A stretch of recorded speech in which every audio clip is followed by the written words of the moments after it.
You take a reel and you put it in a grinder and you grind it, and it makes it perfectly square, and you cut the bed knife and grind it, it's going to be perfectly square.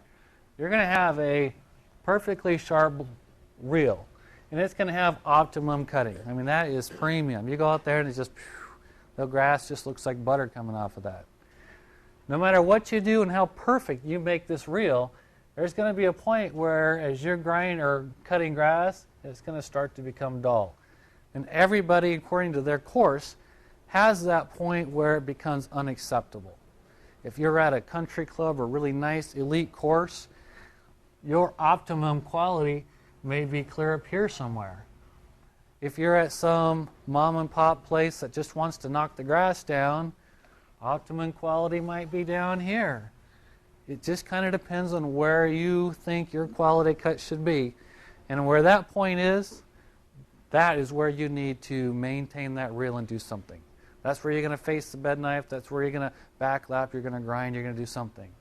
And I had another slide that shows if you backlap or you grind, what you do is you bring this back up and the curve continues.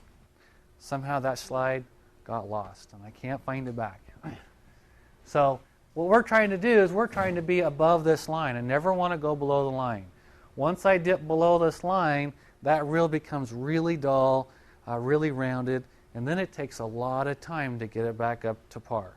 If I'm backlapping, it might take me a half an hour of backlapping to get this reel round back down until I get rid of that square edge. If it takes a half an hour backlapping, you have gone way down into the subjectable quality of cut. And that's way beyond the normal maintenance schedule you should be at.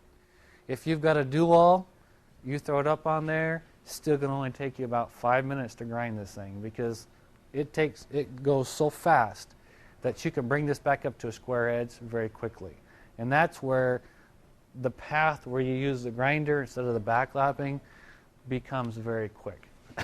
If you maintain this reel on a regular basis and your objectable cut here and you're bouncing up in this area, backlapping is about 5 to 10 minutes at the most. This doesn't take that long. And so as long as you're playing up in this area, backlapping is a fast thing. So that's where you want to be, hopefully, is up here in your optimum quality of cut. That's going to be a weekly, daily, monthly backlapping program. Factors that are going to affect how often you do, whether it's the daily, the weekly, or the monthly, is your sanding project. Do you guys top dress every week? Do you top dress every month? Do you top dress every year? Every time you top dress and throw a bunch of sand out there, your quality of cut's going to go right to the bottom. So every time I top dress, it's going to take a lot of maintenance to get that reel back up to sharp. And if you top dress once a month, for the first couple of days, the first couple of times you mow, it's going to get very dull. But after that, once the sand has worked its way in, you should be able to maintain that higher quality cut much longer. If you sand once a year, then you'll be able to stay up in here pretty quickly. So those kind of things are going to affect it. Sanding project, the type of grass you have. If your grass is a really coarse, heavy grass, it's going to wear it faster. If you have a lot of dirt, you have gophers, or you have something out there that causes it to hit a lot of grass or dirt, not grass, but dirt, that's going to cause it to get dull faster. If it's really dry grass is going to be thicker and coarser, it's going to get dull faster. So those things are going to determine this curve that's on here.